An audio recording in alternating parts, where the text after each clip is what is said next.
Bah, écoutez, bonsoir à toutes et tous. Aujourd'hui, on est ravis de pouvoir accueillir cette conférence à l'initiative de Pauline Déroulède autour de la question de la sécurité routière, puisque pour certains, vous le savez, c'est aussi un nouveau défi pour Pauline depuis maintenant quelques années. Donc, je vous présente Pauline, même si je crois que maintenant on la connaît bien. Donc, double championne de France de paratennis, première championne, numéro 1 française et 17e joueuse mondiale, si je ne dis pas de bêtises. Et aujourd'hui, comme je le disais, on a été engagé dans un nouveau défi, toujours avec la même ferveur, sur la question de la prévention de la sécurité routière. Tu viens de lancer une campagne de sensibilisation en faveur d'une loi pour des tests d'aptitude obligatoires à la conduite grâce à une collecte de crowdfunding et grâce à des partenaires privés. Je crois que tu as peut-être quelques mots pour eux, pour les remercier. Ouais, Lumna, déjà merci d'animer cette conférence, voilà, de passer la parole. Je tiens déjà à remercier tous ceux qui sont là, tous ceux qui nous regardent, et bien sûr Charles-Henri Copé qui parlera du cadre légal, et la présence de Michel Simès qui a été un soutien très important lors du lancement du premier clip de la campagne de sécurité routière qu'on a lancé il y a 6 mois maintenant. Parce que pour moi, voilà, ça fait 3 ans que je porte ce combat législatif à bout de bras, un petit peu seul parfois. Je me bats donc, comme tu l'as dit, Lumna, pour la mise en place de visites médicales obligatoires au cours de la vie d'un conducteur, avec une fréquence plus régulière à partir d'un certain âge. Je laisserai parler Michel là-dessus, mais on sait que l'âge est un facteur qui peut altérer l'aptitude à la conduite. Et c'était important pour moi d'avoir, au-delà d'un cadre de prévention, de mettre en image, à travers ces clips qu'on a fait, cette problématique de l'inaptitude, un message gouvernemental avec Jean-Baptiste Djebbari, ministre des Transports à l'époque, et Michel Simès, médecin connu de tous, qui à la fois fait passer des messages très clairs et de manière très pédagogique. Et voilà, pour moi, c'est important d'avoir ce discours-là sur le plan médical, puisque l'aspect médical sur ce projet de loi est central. C'est pour ça que j'ai hâte de laisser la parole à Michel Simès là-dessus pour nous donner voilà, son avis de médecin. Pourquoi cet engagement justement auprès de Pauline, même si bien évidemment en tant que médecin on s'imagine que ça a l'air sensé, mais peut-être qu'il y a d'autres raisons qu'on ne connaît pas. Merci. Première raison, c'est le charisme de Pauline. Ah oui, bien sûr. Je veux dire, on ne peut pas dire non à Pauline. Non, la raison est très simple, c'est que moi, ça fait 30 ans que je fais de l'information médicale. J'ai à plusieurs reprises, il y a des dizaines d'années même, j'ai à plusieurs reprises essayé de comprendre comment un pays développé comme le nôtre pouvait laisser des gens conduire sans jamais vérifier qu'ils étaient capables de le faire. Pour moi, c'est quelque chose d'insensé. Alors, je me suis renseigné, j'ai rencontré des gens, j'ai parlé, et je me suis rendu compte que finalement, notamment les seniors, mais pas seulement, mais les seniors, on m'a expliqué que c'était ceux qui votaient le plus. Voilà, donc ça, j'ai compris ça. Et une fois que vous avez compris ça, vous avez tout compris. Mais en tant que médecin, moi, j'ai été choqué à plusieurs reprises de voir des gens qui pouvaient rentrer. Je vais vous donner un exemple très simple et très concret. Quelqu'un arrive en voiture à l'hôpital pour des problèmes cardiovasculaires, une poussée de tension, etc. Il arrive à l'hôpital, il garde sa voiture au parking, il monte dans le service, il est hospitalisé parce qu'on estime qu'il fait une tension trop élevée ou qu'il a des problèmes cardiaques. Pendant son hospitalisation, il fait un accident vasculaire cérébral, donc il est hémiplégique, par exemple. Quand on fait un accident vasculaire cérébral, les séquelles, on ne les guérit pas toujours. Il va ressortir de l'hôpital 2 semaines plus tard, il va retrouver sa voiture, il va rentrer chez lui en conduisant avec une main ou en ayant un œil qui ne fonctionne plus.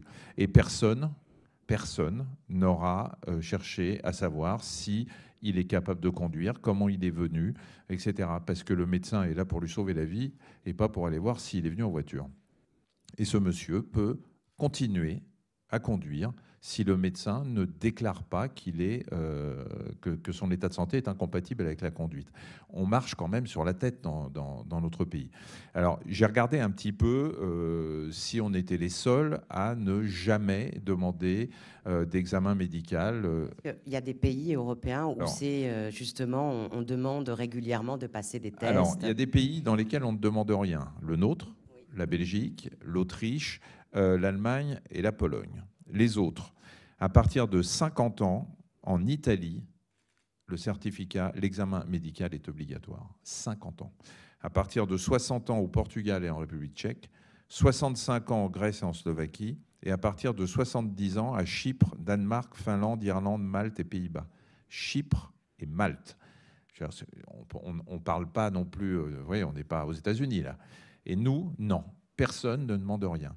Or, il y a une chose qui paraît évidente, c'est que nous vieillissons. Je ne parle même pas des gens qui sont malades, laissons de côté l'accident vasculaire cérébral. Il y a des gens qui prennent des médicaments avec lesquels on ne devrait pas pouvoir conduire, parce que c'est marqué sur la boîte, mais vous faites ce que vous voulez. Et puis, on vieillit. Ça, c'est un truc... je ne sais pas si nos députés ont conscience qu'on vieillit. Et que quand on vieillit, on ne se pisse pas seulement sur les chaussures. On perd son audition. On perd de la vue. On perd des réflexes. On perd tout un tas de choses qui sont indispensables dans la conduite automobile. La conduite automobile, même si on le fait tous de façon très naturelle, sans y réfléchir, elle fait intervenir un nombre de sens incroyables. Je vous l'ai dit, la vision, l'audition, les réflexes, la coordination motrice, voilà, tout ça. D'ailleurs, pourquoi il y a autant d'accidents quand on tape des SMS ou quand on écoute, on est en train de parler au téléphone en voiture, c'est parce qu'il y a un des sens qui est pris à défaut. Et ça, c'est un truc qui est insensé. C'est-à-dire qu'aujourd'hui, on vous demande des certificats médicaux pour aller courir le marathon de Paris, mais pas pour conduire une voiture. Alors justement, on a plusieurs personnes qui nous écoutent aujourd'hui. Est-ce qu'on peut, nous, intervenir? Qu'est-ce qui doit nous inquiéter auprès de nos proches? Est-ce qu'il y a des symptômes sur lesquels il faut être vigilant? Quels conseils vous nous donneriez pour protéger les autres et puis surtout protéger les nôtres aussi, les proches? Alors, il y a deux façons de faire. Souvent, les personnes... Moi, je sais que ma mère, par exemple, elle avait 85 ans. Elle a eu un accident de voiture. Elle conduisait sa voiture. C'était très important pour elle. Ça lui donne bien sûr une autonomie. À 85 ans, elle a eu un accident de voiture. Elle est rentrée dans un scooter. Heureusement, rien de grave. Mais elle a pris conscience immédiatement qu'elle ne pouvait plus conduire. Il y a eu d'autres cas. Il y a des gens comme ça qui prennent conscience après un accident ou parce qu'ils ont eu peur. Ils se disent « je vais rendre mon permis de conduire ». Et puis, il y a les proches qui peuvent aussi le faire. Et puis, il y a le médecin. Normalement, un médecin qui va en consultation un de ses patients qui est venu en voiture et qui conduit doit vérifier qu'il est capable de conduire. C'est pas le cas aujourd'hui. C'est pas le cas. Vous êtes médecin de campagne, vous avez quelqu'un qui habite à 20 bornes en pleine brousse et qui vient vous voir en consultation, vous allez lui dire je suis désolé, mais on va vous retirer votre permis de conduire. C'est pas possible. Donc, c'est pas possible pour le médecin, alors que ça devrait l'être. Donc, les proches, oui, s'ils estiment que ils ont un proche, un parent qui est un danger public parce qu'il conduit et qu'il ne devrait pas le faire, peuvent être amenés à le dire au médecin, à le dire éventuellement à la police, ce qui n'est pas une démarche facile. Vous allez dénoncer un proche qui on peut faire un signalement à la police, je ne savais pas. Ouais, parce que justement, on a des collègues qui disent... Un recours, effectivement, qui existe, c'est le seul, de faire un signalement à la préfecture. Sauf que moi, dans la réalité, je peux vous le dire, les retours, c'est qu'il y a très rarement de suite du fait de l'encombrement administratif des préfectures, et on le comprend bien avec tous les retraits de permis à traiter, etc. Donc généralement, il n'y a pas d'issue. Moi, j'ai une question à poser à Michel, au médecin, parce qu'il y a une sorte, je sens, moi, un clivage entre deux camps dans la famille des médecins, où on me met souvent en avant le secret médical. Et le secret médical en me disant « oui, mais on ne peut pas dénoncer, nous, en tant que médecin, un patient parce qu'il y a le secret médical, etc. » Ok. Mais moi, il me semble que lorsque, par exemple, dans la médecine du travail, on passe une visite, on peut tout à fait déclarer quelqu'un inapte, sans dévoiler pour autant le contenu de l'inaptitude. Et puis, il y a la mise en danger d'autrui. Oui, c'est ce que j'allais dire. Mais Mais est-ce que ça pourrait vraiment être levé, cette question du secret médical? N'allons même pas jusqu'à cette violation du secret médical ou à cette dénonciation du patient. Allons déjà jusqu'à essayer de le convaincre.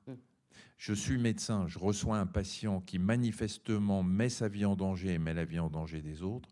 Mon rôle de médecin n'est pas de foncer au commissariat. Mon rôle de médecin est de lui faire prendre conscience du danger qu'il prend pour sa propre vie et pour la vie des autres. On sait aujourd'hui, d'après ce que j'ai lu, que les plus de 65 ans sont ceux qui meurent le plus souvent dans un accident de voiture, alors que ce sont ceux qui sont le moins responsables d'accidents de voiture.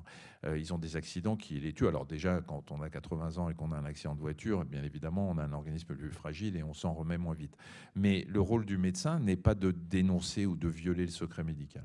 Moi, mon rôle à moi, il est de dire à mon patient, voilà, ça fait 20 ans qu'on se connaît, ça fait 30 ans, je suis le médecin de famille, j'ai envie que vous continuiez à vivre pour voir vos petits-enfants. Et donc, je vous le demande, mon rôle serait de vous dénoncer, je vous le demande, arrêtez vous-même de conduire. Ça commence par là. Ça commence par là. Après, ça n'a rien à voir avec l'obligation qu'il faudra mettre en place un jour pour que chacun ait passé un examen médical régulièrement et pas seulement à 80 ans. Pas seulement à 80 ans, on devrait passer un examen médical sérieux au moment du passage du permis de conduire. On devrait imposer d'ailleurs au moment du passage du permis de conduire d'apprendre des gestes qui sauvent. Ça, ce serait aussi bien. Et puis après, il faudrait tous les 10 ans vérifier qu'on est en capacité de conduire. Ça, c'est très juste. Et moi, j'ai une question. Pourquoi? Parce que toi, tu le fais, tu as un patient qui vraisemblablement est plus capable, mais moi, j'ai quand même l'impression que tous les médecins ne sont pas sensibilisés au même niveau. J'ai cru comprendre que malheureusement, le volet de l'aptitude à la conduite, c'est pas très exploité pendant les études de médecine, ou alors c'est lointain. Est-ce qu'il n'y a pas un manque de formation, de sensibilisation auprès de tout le corps médical? Parce que le corps médical, les médecins ne savent pas ce qu'il faut faire s'ils ont un patient face à eux. Tu parlais du secret médical, c'est l'angoisse de tous les médecins. Si on ne leur explique pas ce qu'ils doivent faire, ce qu'ils peuvent faire, et puis ce qui est de leur responsabilité si jamais il y a un accident avec cette personne et que le médecin l'a traité pour un AVC qui lui a jamais parlé de la conduite automobile, donc il va être responsable, le médecin, de ne pas avoir abordé la question. À ce moment-là, les médecins ne savent pas. Tu sais, moi je suis ambassadeur de Paris, Santé de Paris 2024. On parle du sport santé en ce moment. Les médecins ne s'intéressent pas au sport santé. Pourquoi? Parce qu'ils ne savent pas quoi faire. Ils ne savent pas quoi prescrire. Ils ne savent pas ce que quand un patient... Ils ne posent pas la question. Les médecins ne posent pas la question, est-ce que vous faites du sport? Ils ne posent pas la question, est-ce que vous conduisez? On est dans une médecine qui n'est pas préventive en réalité. Elle est là pour soigner le mal, mais pas pour essayer de régler le problème en amont, vous diriez? Alors la prévention ça a été un gros mot pendant très longtemps, la prévention dans les ministères. Et là, avec François Braun, le nouveau ministre de la Santé, il y a une cellule prévention. Donc c'est un truc incroyable, j'ai appris ça. Il y a des conseillers qui s'occupent que de la prévention. Et plus on va aller, plus on va avancer et plus la médecine sera préventive, plus la santé sera positive et plus on demandera aux gens de changer leur hygiène de vie, de changer leur mode de vie pour éviter d'aller voir le médecin et pour éviter de tomber malade. Et pardon si je rappelle ce que je fais pour Paris 2024, mais l'activité physique, c'est le modèle absolu pour la prévention. C'est le meilleur traitement antidépresseur. C'est un traitement, enfin c'est une activité qui vous fait diminuer l'hypertension, le diabète, l'obésité, la surcharge pondérale, qui sont toutes des maladies de société qui ont envoyé les gens au cimetière pendant le Covid. Toutes ces choses-là sont prévenues par l'activité physique. Il faut aussi faire de la prévention en ce qui concerne le permis de conduire. Pour terminer peut-être cette petite phase, si tu en es d'accord, Pauline, est-ce que vous avez des recommandations? Parce qu'on a beaucoup de collègues, quand on a annoncé la conférence, qui disent mais c'est super, mais j'arrive pas à convaincre ma grand-mère, j'arrive pas à convaincre ma tante, elle veut rien entendre. Comment on peut, quelles recommandations vous feriez de façon pratique? On a le droit d'appeler le médecin de ses parents. On a le droit de l'appeler et de lui dire voilà, je suis inquiet. S'il vous plaît, posez-lui la question. Vous avez le droit de le faire. Le médecin ne va pas dire ah ben, j'ai votre petite fille qui m'a appelé hier pour me dire qu'elle était inquiète. Le médecin, vous l'engagez. Vous êtes inquiet parce que vous avez vu votre grand-mère ou votre père conduire que vous êtes monté dans la voiture et que vous n'aviez qu'une envie, c'est d'en sortir, vous appelez son médecin traitant en disant la prochaine fois que vous le voyez, posez-lui la question et faites-lui comprendre doucement qu'il faut qu'il arrête. Voilà, c'est ça la recommandation.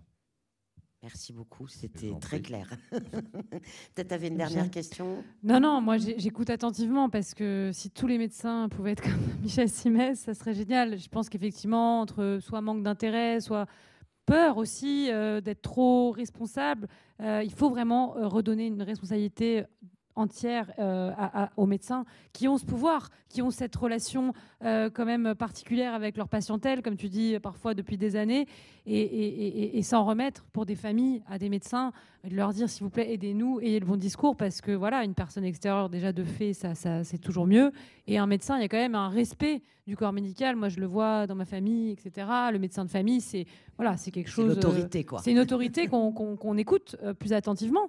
Et je pense qu'il en va du devoir, de la responsabilité des médecins de s'engager à avoir le bon discours au bon moment. Absolument. Et c'est de la responsabilité qui est mélangée à de la culpabilité. Ça, c'est important. Le médecin n'aime pas se sentir coupable de faire du mal à son patient, parce qu'on est là pour faire du bien, au contraire.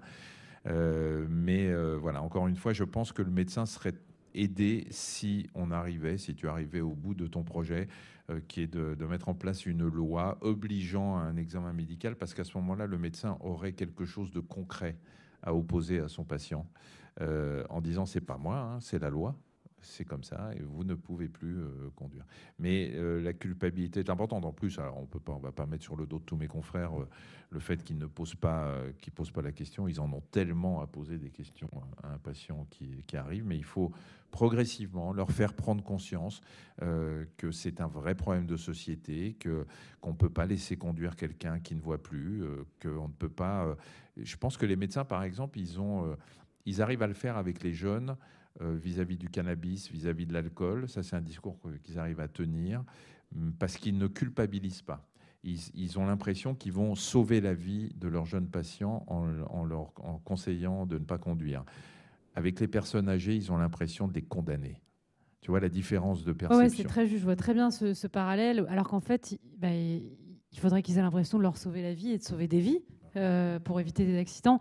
Mais comme tu le dis, il y a tellement une association de la voiture avec la liberté, et du coup on priverait cette liberté et le lien social, que forcément c'est culpabilisant. C'est culpabilisant pour les familles, pour le médecin, pour tous ceux qui y participent.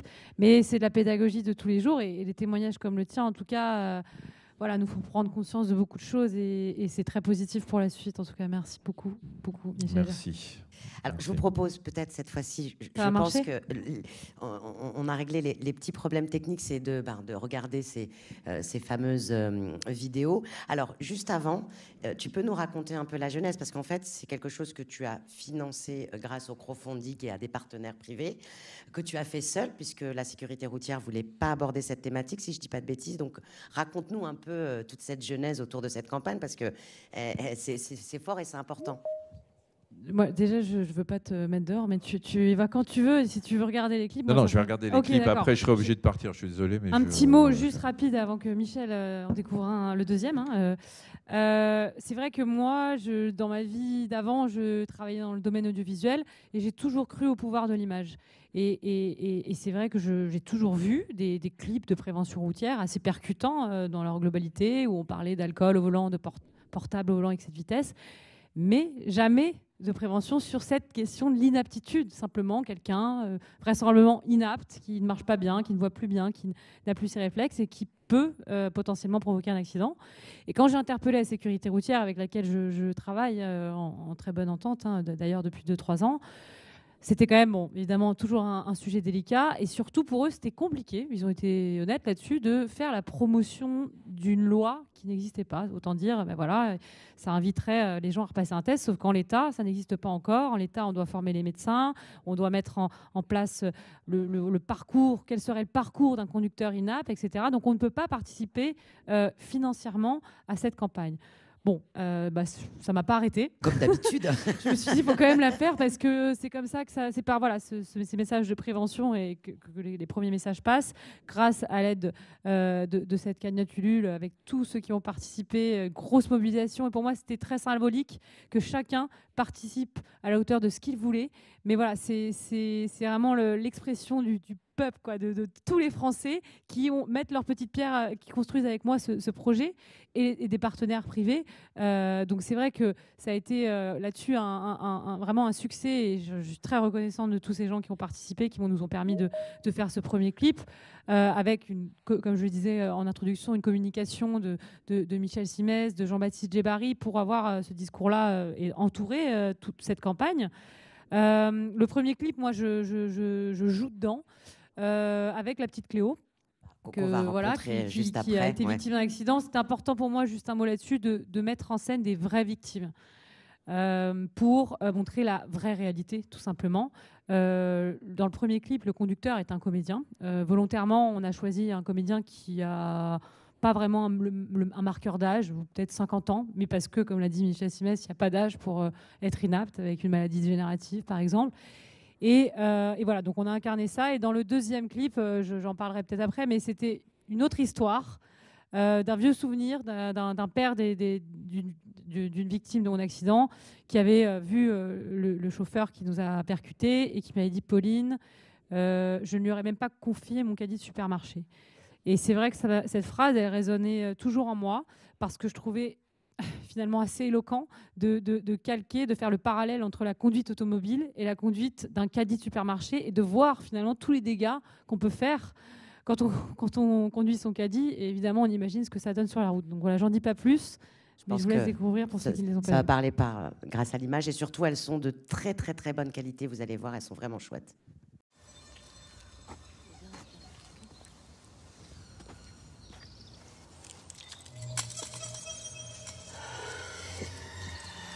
On n'a pas encore l'image.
Si cet homme avait passé un test d'aptitude à la conduite, il n'aurait plus le permis.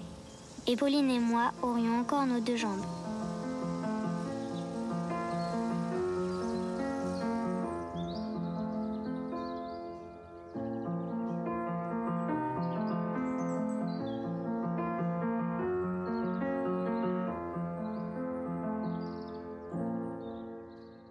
C'est le format long de cette première campagne. L'idée, c'était vraiment d'installer un format plus court, mais vraiment tous les symptômes qu'on peut retrouver avec la femme qui essaye, comme beaucoup, de confisquer, parce qu'elle sait, et l'entourage sait souvent. Donc voilà, on retrouve beaucoup de messages. Et c'est vrai que c'est cette petite fille Cléo que j'aime beaucoup. C'était très important pour moi qu'elle y participe parce que c'est un visage c'est une victime. visage tellement jeune et qui dit aussi que bah oui, ça peut arriver à cet âge-là, malheureusement, et que ça aurait pu être évité. Je vous propose peut-être de regarder la deuxième Voilà. campagne, la deuxième vidéo de cette campagne.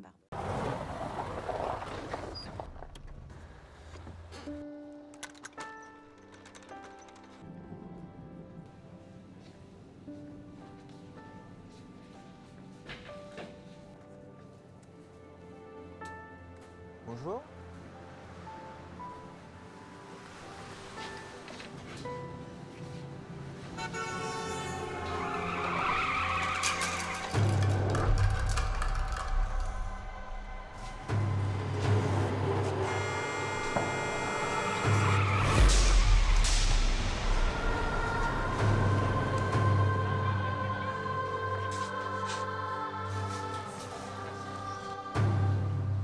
Si cet homme avait passé un test d'aptitude à la conduite, il n'aurait plus le permis.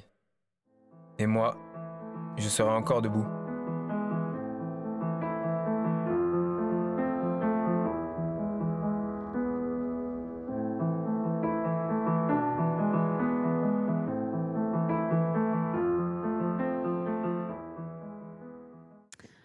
Et voilà, donc celui-là aussi dans un autre genre, avec une personne plus âgée pour le coup, parce que c'est pas un gros mot, encore une fois, de dire que l'âge participe à l'état qui peut se dégrader.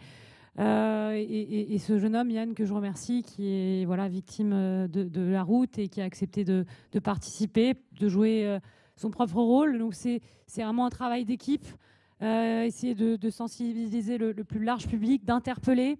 Je précise aussi que le conducteur dans ce clip-là du supermarché, pour le coup, joue son propre rôle. Je le remercie, il s'appelle Claude. C'est un monsieur qui n'est plus capable de conduire, mais qui a du mal à renoncer. Et il a participé à ce tournage. Et j'espère, parce qu'on a beaucoup discuté ensemble, qu'il y a eu une prise de conscience de sa part. Mais rien que le fait d'y participer, c'était un effort pour lui à la base. On l'a convaincu. Et voilà, et comme quoi on peut arriver petit à petit à faire évoluer les gens, à les amener à réfléchir quand ils se retrouvent devant un jeune homme comme Yann, victime de la route. Donc c'est vrai que c'est un beau projet. Le but, c'est d'en parler le plus, c'est de le partager le plus, qu'il y en ait d'autres. Ça fait 6 mois maintenant qu'elle est sortie, la campagne, c'est ça? Ouais, on a démarré la campagne il y a 6 mois. Et l'écho, alors, est plutôt favorable? Est-ce que tu as vu des choses bouger ces dernières semaines, ces derniers mois? Ce que je peux te dire, Luna, c'est que ce deuxième clip a été énormément vu. Et du coup, de fait, salut Michel, merci encore. Hein.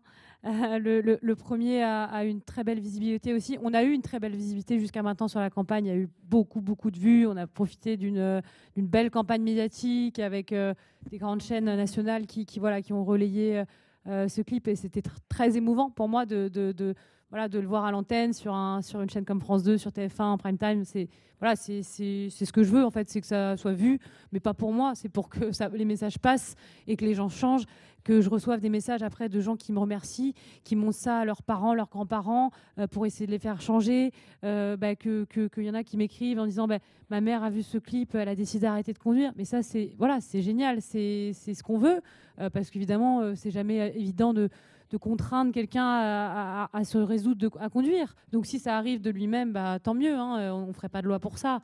Malheureusement, et heureusement, je ne sais pas, mais en tout cas, il y a la prévention a ses limites. Et moi, c'est ce pourquoi je me bats. C'est pour ça que je discute beaucoup à la sécurité routière. Je serai toujours dans une démarche de prévention. Il faudra toujours continuer à l'être.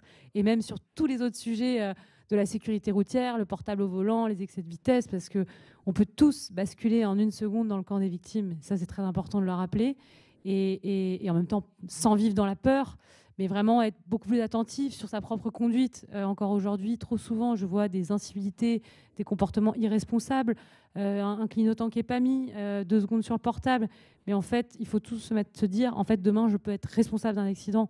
Et ça, sans plomber l'ambiance non plus, pour avoir vu le conducteur responsable de mon accident, c'est pas quelque chose qu'on souhaite. Enfin, c'est quelque chose qu'on souhaite à personne, en fait, d'être à cette place. On parle souvent des victimes, mais on peut aussi être responsable. Donc il faut être conscient de ça. Et s'il y a une prise de conscience collective, déjà, on va avancer. Et bien sûr, on n'a pas parlé de de la vision politique. Il y a effectivement, on touche un électorat. Bon, je vais te laisser reprendre la parole, mais il y a plein de choses à dire là-dessus, évidemment. Et... Laisse surtout pas reprendre la parole, mais si tu, j'allais te poser justement cette question, si aujourd'hui il y avait des freins ou des obstacles par rapport au pouvoir public. Alors, j'ai bien compris que la question de l'obligation de test, c'est pas encore acquis, mais est-ce que ça fait son petit bout de chemin? Parce que maintenant, ça fait 3 ans, il y a cette campagne depuis 6 mois. Est-ce que tu sens que voilà, ça avance dans le bon sens? Alors, Charles-Henri va nous rappeler, puisqu'il est avocat, l'aspect législatif, mais moi, ce que je peux vous dire, c'est que voilà, c'est un long combat. Clairement, il y a une omerta, c'est un sujet touchy. La voiture en France, c'est sacré. On touche à beaucoup de problématiques. Les seniors sont un électorat, même si moi je me bats encore une fois pour dire ce n'est pas un test d'aptitude uniquement pour les seniors, donc il n'y a pas de stigmatisation. Je pense qu'on en a tous besoin au cours de notre vie pour X ou Y raison. Mais voilà, c'est compliqué pour le gouvernement d'entendre que les Français sont prêts à une mesure comme celle-ci. Moi, je fais tout pour leur montrer. Et ça marche, parce que l'écoute et les cabinets de ministère dans lesquels je suis reçue aujourd'hui, c'est pas du tout les mêmes qu'il y a 3 ans. Donc il y a quand même des choses qui ont changé. Il y a une vraie prise de conscience aussi de la part du gouvernement sur le fait de se dire, OK, on a mis le paquet sur la prévention, sur l'alcool au volant, sur le portable au volant, mais là, il y a une réalité qui grandit avec notre population qui est vieillissante. On ne peut plus fermer les yeux. Donc, on va déjà faire de la prévention et on va former nos médecins et on va voir comment on peut établir un parcours pour rendre obligatoire finalement une visite médicale. C'est inévitable. Et si ce n'est pas moi qui aurais mis ma petite graine, il y aura quelqu'un d'autre et on y arrivera. Et c'est ce qui nous attend. Aujourd'hui, je vais laisser la parole à Charles-Henri, parce que je pense que c'est important de savoir ce qui existe à l'heure qu'il est et le cadre légal. Mais c'est encore long, mais on y arrivera. Juste avant, si vous me permettez, on a quand même Cléo qui est présente en ligne juste avant. Alors, j'avais une petite question. Alors, comment vous êtes rencontrées toutes les deux? Parce que la campagne, ça aussi, c'est ça qui est chouette. Tout cet engagement autour de la question de la sécurité routière, c'est des belles rencontres. Et Cléo, je crois, elle en fait partie. Et donc, comment vous êtes rencontrées toutes les deux? Bonjour Cléo, bonjour à la petite famille. Non, mais on peut vous regarder pendant des heures, hein, c'est pas grave. Je tiens à préciser, donc il y a Cléo et à Jérémy. Je suis très émue, je savais pas qu'il allait être là. Je suis un peu prise au dépourvu, qui fait partie des victimes du même accident que moi. Et il est très discret et j'en parle tous les jours, mais je suis très contente que tu sois là, Jérémy. Et merci. Et Cléo, est-ce que tu parles? Ah mais on vous entend pas tous les deux en fait. C'est dingue, qu'est-ce qui se passe là? C'est la poisse. Vous m'entendez? Ah, on vous entend. Jérémy, on t'entend. Cléo, Sam, vous pouvez parler? Allô? Ah, c'est bon, on entend tout le monde. C'est bon, on est connecté. Alors, comment vous êtes rencontrés, Cléo? Tu nous racontes?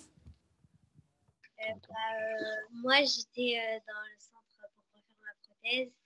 Et Pauline, elle était aussi pour faire son fauteuil.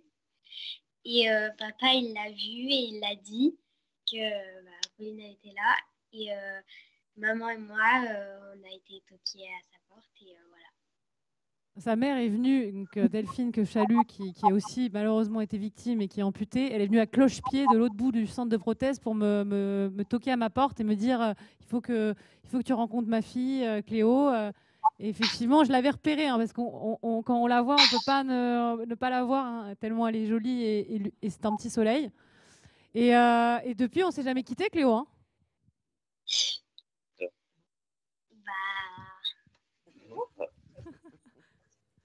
Et maintenant, tu fais quel sport, dis-moi? Oui. Du tennis fauteuil. Ah bah alors, c'est la relève, c'est ça? C'est ça. Et non, mais je pense que tu poses la question, mais peut-être expliquer aux gens, parce que moi je le sais, mais tu vois, il y a plein de gens là qui nous regardent, qui t'entendent.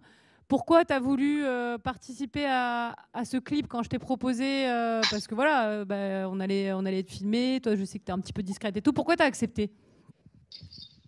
Parce que c'était important pour moi de faire cette campagne pour sensibiliser les gens au test d'aptitude à la conduite. Et parce que pour pas que ça arrive, pour pas que ça ça se reproduise des accidents comme toi et moi et ma mère. Bah, tu sais qu'en tout cas, en y participant, tu as donné beaucoup d'espoir à plein de gens et que tu as un petit soleil. Tu le sais, ça? Maintenant, tu es une star. Maintenant, tout le monde l'arrête. Cléo, c'est toi. En tout cas, je te remercie encore une fois d'avoir participé. Je remercie tes parents, Samuel et Delphine, qui voilà, sont les victimes de l'ombre, hein, parce qu'on parle des victimes physiques.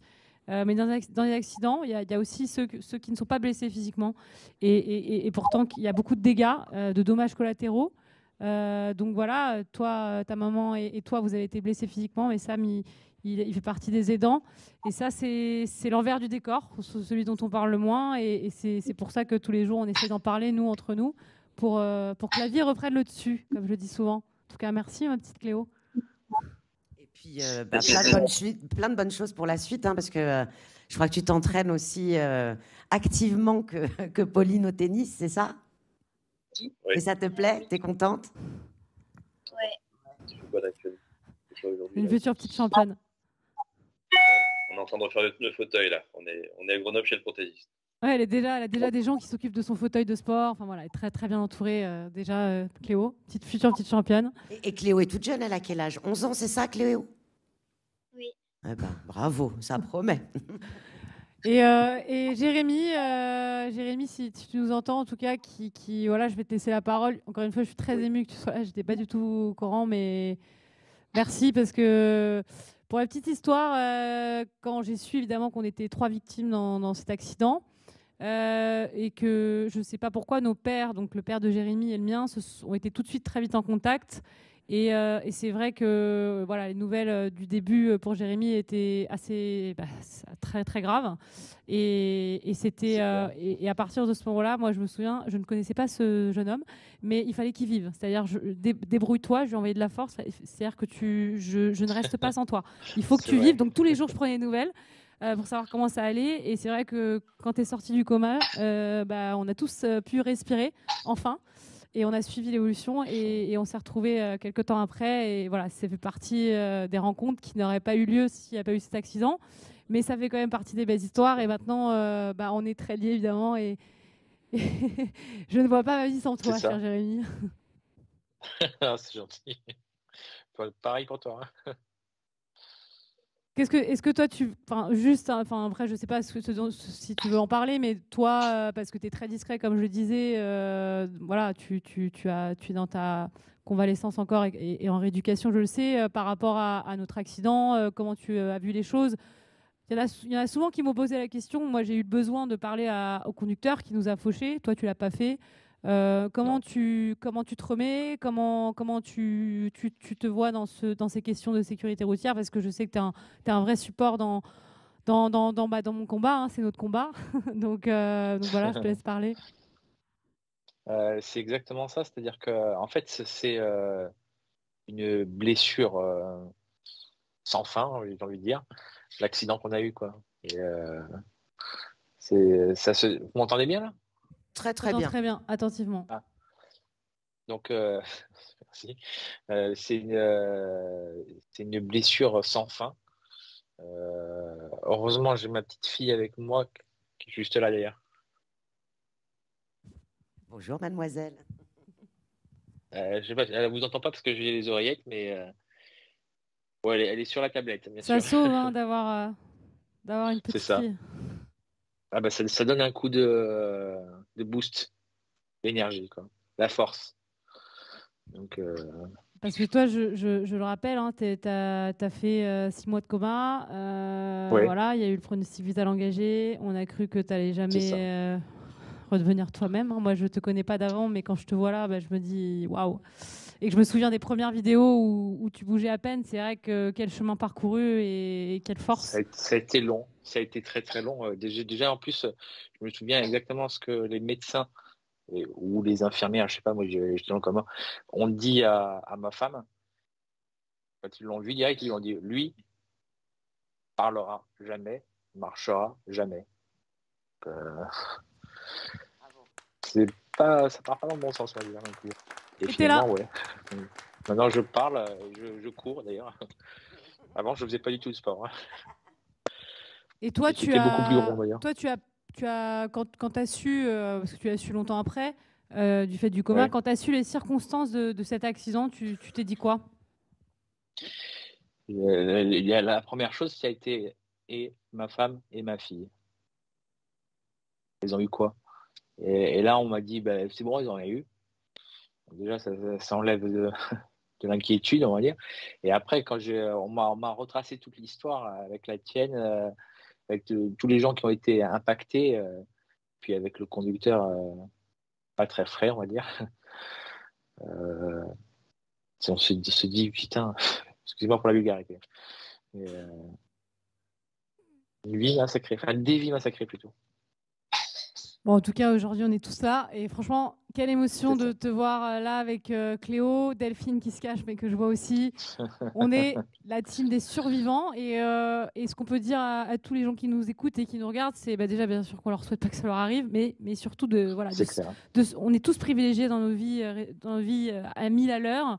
Et quand même profiter de la vie en faisant très attention. Parce que ça n'arrive pas qu'aux autres. Et si déjà à son niveau, on fait attention à soi-même et aux autres, on évite quand même beaucoup de choses. Et puis aussi, voilà, ce message de se dire que on est réunis ici tous les 3, 4 avec Delphine et 5 avec Samuel, parce que je vous compte dedans, bien sûr, pour dire que voilà, ça finit par reprendre malgré tout. Il y a des blessures, tu l'as dit, des blessures invisibles. Mais on est là et on est tous ensemble dans ce bateau et pour la même cause, voilà, sur la sécurité routière, je sais que j'ai votre soutien inconditionnel et voilà, je me bats et vous êtes ma force et sans vous, je n'y arriverai pas. Donc merci à vous deux d'avoir participé, à vous 5 et on se revoit très vite. J'espère. Force et honneur. Bon, c'était très émouvant comme témoignage. En tout cas, je crois que ça va être difficile d'avancer. Excusez-moi, non, mais c'est vrai que c'est... Ouais, il y a des petites surprises. Hein, ouais. Voilà, J'avoue qu'on est tous très émus et j'espère, et je pense que c'est un peu le mot de la soirée, c'est de la responsabilité de tous et tous en réalité, pas simplement du conducteur, de nous, pour protéger nos proches, et puis celles et ceux qui se trouveraient au mauvais endroit au mauvais moment, puisque c'est un peu ce qui s'est passé malheureusement. Alors, je pense que c'est important maintenant de passer aux aspects législatifs pour qu'on comprenne. Aujourd'hui, elle dit quoi, la loi ? La loi, qu'est-ce qu'elle dit ? C'est important de le savoir parce qu'il n'y a pas de vent favorable à celui qui ne sait pas où il va. Donc c'est très important que cette direction, que ce sens que nous donne Pauline, parce que Pauline a ça en elle, c'est une femme lien. Vous voyez, tous les gens qu'elle lit ce soir, qu'elle réunit, ce que Michel Simès a appelé son charisme, c'est ça, c'est cette capacité du lien. Et ce lien, il sera d'autant plus utile et acéré qu'il partira d'un point de départ exact. Donc aujourd'hui, est-ce qu'il y a une loi ? Est-ce qu'il y a une réalité juridique ? La réponse est oui. Et cette réalité juridique, elle est inadaptée. Il faut avoir conscience que ce qui existe aujourd'hui a pu avoir une sorte de sens formel, mais n'en a pas dans la réalité. Pourquoi ? Parce qu'aujourd'hui, que dit la loi ? Un article de principe, l'article R412-6 du Code de la route, qui dit la chose suivante: le conducteur doit à tout moment être en mesure de réaliser les manœuvres qui lui incombent. Sous-entendu, être en état de le faire physiquement. Un peu plus précisément, l'article R226-1 du même code dit ceci: une visite de santé, une visite médicale doit être réalisée obligatoirement par ceux qui présentent des contre-indications avec la conduite. C'est assez vague. Et c'est là qu'est créée la difficulté. C'est qu'on fait peser sur l'automobiliste, on fait peser sur celui qui est peut-être diminué, qui est peut-être affaibli, on fait peser sur lui la responsabilité de savoir à quel moment il doit se soumettre à cette fameuse visite. Et c'est assez ubuesque en vérité. Un peu plus loin, la loi continue quand même avec un arrêté du 18 décembre 2015 qui vient préciser les grandes pathologies, les grands cas dans lesquels il faut se soumettre, les maladies cardiovasculaires graves, les atteintes psychiatriques, les grandes dépendances à l'alcool, aux stupéfiants, les paralysies, les amputations sans appareil prothétique. C'est assez vague. Et encore une fois, c'est soumis à celui qui est lui-même en situation de fragilité. Voici ce que dit la loi. Et aujourd'hui, il faut véritablement alléger nos concitoyens, il faut alléger les conducteurs de cette responsabilité qui, en définitive, est une hypocrisie. C'est hypocrite que de dire à quelqu'un, par exemple, qui a un traumatisme crânien, tu dois te rendre compte du moment où tu ne seras plus en état d'avoir les stratégies pour réagir face à un accident. C'est compliqué de dire à un épileptique qui parfois ne sait pas qu'il est épileptique. Voilà, tes cas de somnolence peuvent être extrêmement graves. Tes crises doivent interdire la conduite automobile. C'est compliqué de dire à un amputé qui est mal appareillé, tu peux avoir des crampes, tu peux avoir des blocages de ton appareillage. Tu ne peux pas conduire parce que tu peux avoir le pied qui va rester coincé sur l'accélérateur, tu vas renverser quelqu'un. C'est trop mettre à la charge d'automobilistes par crainte de froisser, par crainte effectivement peut-être de déranger un électorat. Mais cette inadéquation de la loi aujourd'hui, cette loi qui est inadaptée, il faut avoir le courage de la changer. Pourquoi il faut avoir le courage de la changer? Parce que ces visages qu'on a vus avec celui de Jérémy, Cléo, Pauline ici présente, la maman de Cléo, tous ces visages sont mieux que des statistiques. Ça nous dit qu'il y a des vies à sauver par ce test d'aptitude à la conduite qui ne doit pas être réservé, je le pense sincèrement, qu'aux seniors. Il doit l'être plus précisément, mais il doit l'être effectivement dès l'obtention du permis de conduire. Pourquoi? Parce que, je vous donne un exemple très simple, vous avez un gamin de 10 ans qui aujourd'hui a un traumatisme crânien, il chute à l'école et il va développer des séquelles de traumatisme crânien et donc des difficultés à établir, des troubles dysexécutifs, des difficultés à établir des stratégies. Ça ne se voit pas, c'est de l'handicap invisible.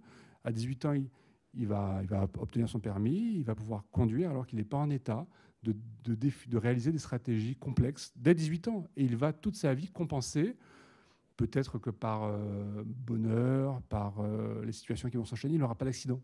Mais il peut en avoir un et ne pas être en état de réagir. C'est pour ça que dès le départ, je pense vraiment que ce test doit être, comme le disait Michel Simès, généralisé, parce que dans un pays comme le nôtre, ce n'est pas admissible qu'on puisse avoir un permis de conduire sans jamais se poser la question de la capacité de l'individu à conduire. Et c'est encore plus anormal que de faire peser sur cet individu la responsabilité de s'auto-évaluer. Ce principe de l'auto-évaluation est un principe qui est anormal et qui est particulièrement injuste à la vérité. Et c'est rétablir de la justice que de mettre à la charge d'une institution autonome cette responsabilité qui n'est pas une responsabilité coercitive. Le but, ce n'est pas d'empêcher, parce que cela a des conséquences. Et il faut les expliquer aux gens. Aujourd'hui, par exemple, quand on a un accident et qu'on aurait dû se soumettre à un test d'aptitude, soit même un certificat médical, parce que, par exemple, on a une maladie cardiovasculaire grave et qu'on a un accident, votre assurance est en droit de vous opposer une non-garantie. Ça veut dire qu'avec des conséquences extrêmement graves financièrement, certes, les victimes sont impactées, mais vous-même, vous êtes impacté parce que, du coup, vous n'avez plus d'assurance qui vous garantit alors que vous payez votre prime d'assurance. Donc aujourd'hui, faire peser ce risque sur les conducteurs de s'auto-évaluer, c'est une anormalité qui n'a plus à avoir lieu, et il faut que ça change. Et je crois vraiment, je le redis, je crois que la voie du changement, ce sont ces visages de personnes qui ont été atteintes parce qu'il n'y a pas eu de test d'aptitude à la conduite. Et je crois que la démarche de Pauline de montrer ces images, de les véhiculer, de les circulariser, c'est la meilleure solution. Ça vaut mieux que des statistiques. Par exemple, on sait en Suisse que chaque année, avant le test d'aptitude à la conduite, 25 personnes décédaient du fait d'automobilistes qui n'étaient pas en état de conduire. Aujourd'hui, on aurait, je pense, chaque année, les prénoms et les histoires de chaque victime causée par ce refus législatif de prendre les choses en main. Cela serait une chose de plus pour montrer au pouvoir public, montrer à ceux qui décident les visages de tous ceux qu'on n'a pas sauvés parce qu'on n'a pas eu le courage à un moment de choisir un chemin législatif. Par curiosité, on connaît ces statistiques, on sait aujourd'hui ce que ça peut représenter dans le cadre des accidents de la route, le fait d'avoir été en incapacité, alors pas dû aux stupéfiants ou à l'alcool, mais dû à... Sur l'inaptitude, ouais. Ouais. C'est une commande, c'est nouveau, hein, qui a été passée en octobre auprès du ministère de l'Intérieur avec qui j'étais en rendez-vous, en tout cas le cabinet. Et voilà, on attend les retours. Charles-Henri peut en témoigner. C'est difficile à recenser. Pour la simple et bonne raison qu'un accident comme celui de Jérémy et moi, il y a le secret de l'instruction qui pesait il y a encore à peine un an. Du fait voilà. Et donc les rapports d'expertise, on ne peut pas les exploiter puisqu'il y a ce secret d'instruction. Donc c'est compliqué généralement dans ces cas de recenser voilà les rapports d'expertise où c'est écrit noir sur blanc. On peut supposer que du fait de son grand âge, par exemple, c'est ce qu'il y avait dans mon rapport d'expertise. Maintenant, je peux en parler parce qu'il n'y a plus de secret d'instruction. Mais voilà, il y avait 2 phrases. La fin du rapport, on peut supposer du fait de son grand âge que le conducteur n'était plus en capacité. Mais puisqu'il n'a pas de cadre légal, c'est le « on peut supposer » qui, moi, à l'époque, m'avait énormément choquée parce que c'est quand même très léger, surtout dans un rapport d'expertise après un accident de la route. Mais en tout cas, c'est des chiffres qui ne vont pas tarder à sortir parce que tous les accidents, même si on n'a pas le détail du procès verbal, mais que je vois dans la presse sur les contresens, sur les fauchages. Voilà, donc à part des cas où ça s'endort au volant, et il y a une raison quand on s'endort au volant, voilà, si on va dans le détail de tous ces accidents qui ont eu lieu, ça serait curieux. En tout cas, aujourd'hui, les chiffres, ce qu'ils disent, même si moi je déteste être dans ce discours-là, parce que, comme tu l'as dit, on n'est pas des chiffres, et que ça, c'est la sécurité routière qui le dit, à partir du moment où il y a un mort, c'est déjà trop. Donc là-dessus, on est d'accord. C'est que la tranche de 18-50 ans, elle est beaucoup plus accidentogène, mais pour la simple et bonne raison que, bah oui, il y a beaucoup plus de gens de cette catégorie-là qui roulent, donc le risque est plus élevé. Sur la tranche de plus de 70 ans, il y a moins d'accidents, parce qu'ils sont moins nombreux. Donc, en revanche, ce que disent les chiffres, c'est que, je ne les ai pas, hein, comme tu l'as pu constater, mais j'ai traduit. Ce que disent les chiffres sur cette catégorie de plus de 70 ans, c'est que quand il y a des accidents, ils sont très graves. Donc c'est un peu tout ou rien. Il y en a moins, mais ils sont très graves. Donc voilà. Donc il y a quand même, en tout cas, ce qu'on le voit, et par le relais médiatique de faits divers, d'accidents qui arrivent de plus en plus souvent, c'est grandissant. Il y a une réalité à laquelle on ne peut plus échapper. Et c'est pour ça, effectivement, il faut avoir un certain courage politique. Moi, c'est ce que je me tue à répéter quand je vais dans les ministères en leur disant... Voilà, les Français sont prêts. Et moi, ce que je peux vous dire, c'est qu'ils sont tous d'accord en off pour dire il y a effectivement un problème et il faut s'en occuper. En plus, on a des expérimentations dans d'autres pays, donc on peut voir ce qui fonctionne de ce qui ne fonctionne pas dans le cadre de ces tests d'aptitude. Le but, comme tu le disais, en plus, c'est vraiment pas de stigmatiser les personnes âgées, c'est que tout au long de sa vie, 80%, et je regarde notre responsable, notre référente mission handicap, mais 80% des handicaps sont invisibles et arrivent en cours de vie. Donc, en effet, ça paraît être du bon sens. Moi, j'avais une dernière petite question. C'est vraiment par curiosité. Légalement, pénalement, pardon, comment sont traitées ces affaires ? Parce que... Tu nous expliquais qu'il n'y avait pas véritablement d'obligation en tant que telle, même si c'est un peu sous-entendu. Comment la justice, elle peut juger s'il n'y a pas d'obligation? Si en plus c'est de ton fait personnel que tu dois te dire bah non, je ne peux plus conduire, pénalement, ça a l'air très très compliqué. Alors c'est doublement hypocrite, parce qu'en définitive, l'auto-évaluation, elle est personnelle, de se dire voilà, je dois aller voir un médecin. Et le texte prévoit tout de même une incrimination. C'est-à-dire que celui qui ne se soumet pas au fait d'aller voir un médecin pour réaliser un test d'aptitude ou se soumettre en tout cas au certificat médical obligatoire en cas de déficience, il est punissable de 2 ans d'emprisonnement et de 45 000 € d'amende. C'est très injuste, parce que ça veut dire que celui qui est en fragilité, non seulement on lui demande de savoir à quel moment il l'est, et ensuite, s'il n'est pas capable de le faire, alors qu'on lui donne aucun moyen d'être sur la voie, eh bien, on va le punir. Alors, dans les faits, on est peu punissable parce que ça suppose d'avoir la conscience d'eux. Ça suppose d'être conscient d'eux. Et l'exemple de l'épileptique qui souvent ne sait pas qu'il est épileptique, c'est compliqué. Mais je pense vraiment que ce que tu disais est très vrai. Il faut sortir de cette approche coercitive qui n'est pas du tout celle de Pauline. Celle de Pauline est de dire au contraire, on vient soulager, on vient accompagner nos concitoyens parce qu'on fait trop peser sur eux. La loi aujourd'hui est inadaptée parce qu'elle fait peser sur leurs seules épaules la responsabilité d'un accident et les conséquences qui vont avec. Si on les accompagne, les choses seront différentes. Et c'est le sens, et ce que dit Pauline est très vrai, les Français veulent être accompagnés, ils veulent être entourés, et ça passe effectivement par la mise en place de ce test tel que demandé par Pauline. Et si tu le permets, je rajouterais quelque chose à ce que dit Charles-Henri. On n'en a pas parlé, mais c'est quand même majeur dans ce projet de loi. C'est les solutions alternatives de mobilité. Parce qu'évidemment, on est bien conscient que de prendre les clés de quelqu'un et qui ne peut plus conduire et de le laisser comme ça dans sa campagne isolée, c'est pas la solution, c'est pas ce qu'on veut, c'est pas ce que le gouvernement veut non plus. J'étais encore hier avec le ministère des Transports en rendez-vous où ils communiquent pas si bien que ça, mais ils s'activent, c'est en cours. Il y a une nouvelle mobilité qui se met en place grâce à plein de partenaires, et je salue la présence du groupe My Mobility qui est très engagé là-dessus. Voilà, où en fait on se rend compte qu'on a une nouvelle mobilité qui se met en place. Alors, à notre petit niveau, on le voit quand même pour les Parisiens, où le vélo est vraiment beaucoup mis en avant, par exemple. C'est vrai que en campagne, moi, je pense qu'il y a déjà des services qui existent de transport à la demande, système de navette, mais aussi du covoiturage à développer, parce que dans nos pays mitoyens, il y a beaucoup d'entraide peu développée encore en France, mais je pense qu'on a plein de ressources pour faire marcher cette nouvelle mobilité sur tout le territoire. Et ça, c'est un enjeu majeur de ce projet de loi, parce que voilà, non seulement on sera plus capable de conduire et on se mettra pas en danger, on mettra pas les autres en danger, et en plus, on aura un moyen beaucoup plus confortable de se déplacer et beaucoup plus pratique. En tout cas, c'est l'objectif, et c'est ce pourquoi moi aussi je travaille avec le ministère des Transports, avec des organismes dont c'est le métier tous les jours, pour vraiment qu'il y ait une offre de services à la demande, de transport à la demande, uniforme sur tout le territoire, qu'on ne soit pas inégal selon la région où on habite, parce qu'aujourd'hui, malheureusement, c'est encore trop inégal selon le territoire où on est. C'est ce que j'allais te dire, parce que sur les grandes villes, en effet, ils ont tous un plan mobilité, pour des aspects environnementaux aussi, et permettre à l'ensemble de nos concitoyens de pouvoir se déplacer. Mais quand tu es en campagne, on le voit bien, c'est de plus en plus compliqué, surtout qu'en France, on a quand même plus de 30 000 communes, ce qui est énorme, et des petites communes où il y a quelques habitants, une centaine d'habitants. Et c'est vrai que tu peux être éloigné de tout. Donc, tu as bien raison de rappeler que la question de la mobilité est essentielle dans ce combat.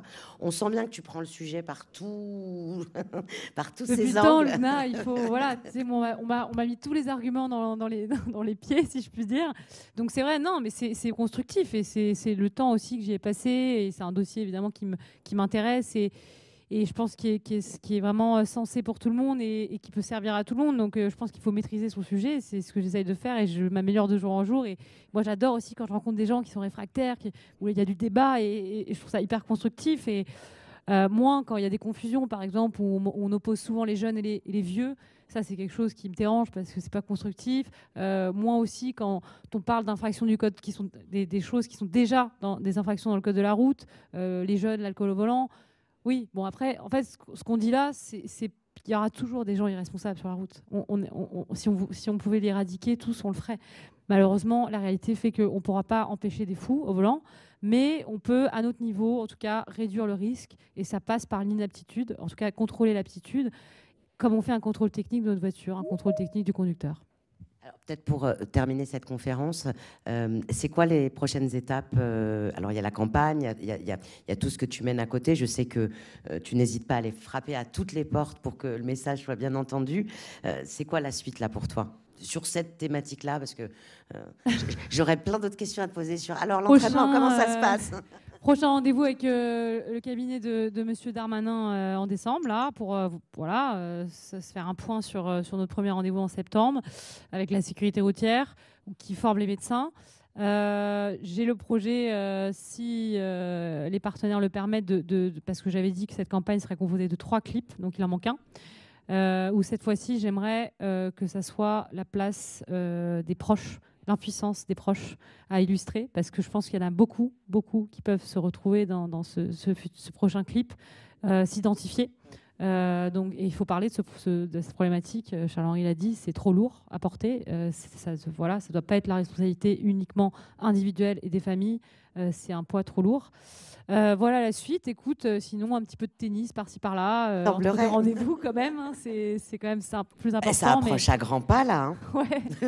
Ouais. Écoute, là c'est la période un petit peu foncière où j'ai plus de temps, et ça me permet de aussi prendre le temps sur ces sujets-là.